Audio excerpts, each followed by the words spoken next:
You know, the judgments are a little harsher than just a failed strategy from that first debate. Joe Biden had an aide who has just come out with a new book, a sort of tell-all of the Joe Biden years. And this guy worked for Biden for a long time. And he called President Obama and Joe Biden financially illiterate. And that is kind of what Bob Woodward is alluding to in his book as well. I'm suggesting to you that the perception of Barack Obama has changed, that the perception of him going in was one of infallibility, and now it's, maybe he's not the Messiah. But what these guys are suggesting is he was never that much of a genius in the first place. I'm at a disadvantage here, I think, in this issue, because I never bought the mythology. I mean, I'm somebody who in 2008, I was like, this guy is giving speeches that sound like, you know, they're meant for people who are in the 8th or 9th grade. I mean, it was just so lacking in any substance or understanding of policy. And we've talked before about things like this is when the seas will stop their rise, and this sort of rhetoric that no human being should ever be allowed to get away with, ever. I don't care what your life story is. I don't care how inspiring it is, what you've overcome. That should never have happened. The media allowed it to happen. I was sitting there, jaw on the ground. I was working at the CIA at the time. I was like, you have got to be kidding me. This is actually working with the American people. So now, when someone like Peggy Noonan writes that the mythology has been shattered, I'm like, oh my gosh, you guys didn't know this? This is a surprise? Hey man, I did. I still don't know if I know that. I think President Obama, I certainly did, and I think I still do, is a very smart man, one of which I disagree with thoroughly, but one who knows his positions and knows why he believes what he believes, and happens to be on the opposite side of me of most ideological issues. This image now of a man who might not know, Amy, I'm having trouble believing that. Well, I think that President Obama is clever, but I think that there is now questions about whether or not he's wise.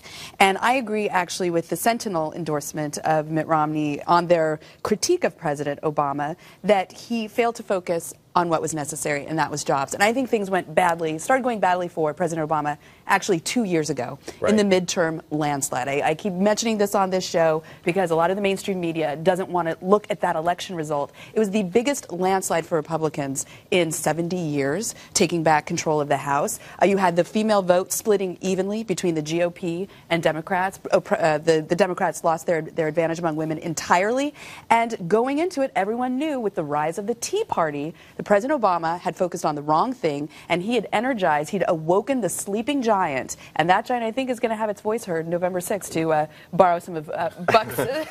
Michelle, I feel like you're with me here, but I don't believe that he knows more about policy than any policy advisor. I don't think he's a better speechwriter than his speechwriters, and I think that people allowed him to get away with that fiction. It's one thing to say someone's a smart man. There's a lot of smart people out there. You're talking about the most powerful individual on the planet, and he managed to get there with a lot of help from people who weren't being very honest about who he was. The indictment right now is that he's a bad negotiator and perhaps has bad strategy, but and he doesn't understand the economy. He doesn't understand the economy. He doesn't understand how business works. His confidence exceeds his grasp. He's never been in a job. This is a fact. This is a factual statement. I don't think anybody would disagree with this. He's never been in a job where he's had to worry about, correct me if I'm wrong, running out of money.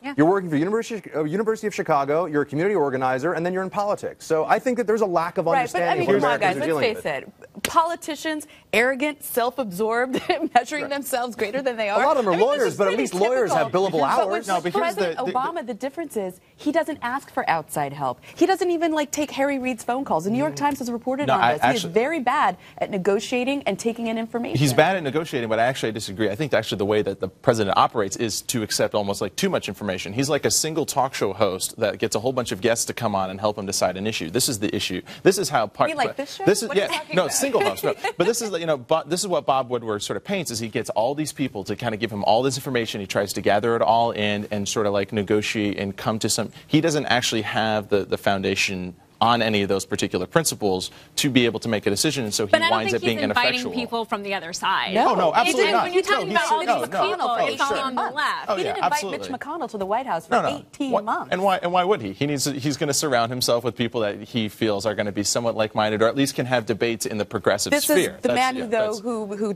campaigned that he was going to bring us together, that he was going to take ideas from both sides. And why would we believe? And why would we believe negotiate with people on the left? Then don't say that the right isn't coming over to your side. That's true. Exactly. There's no compromise.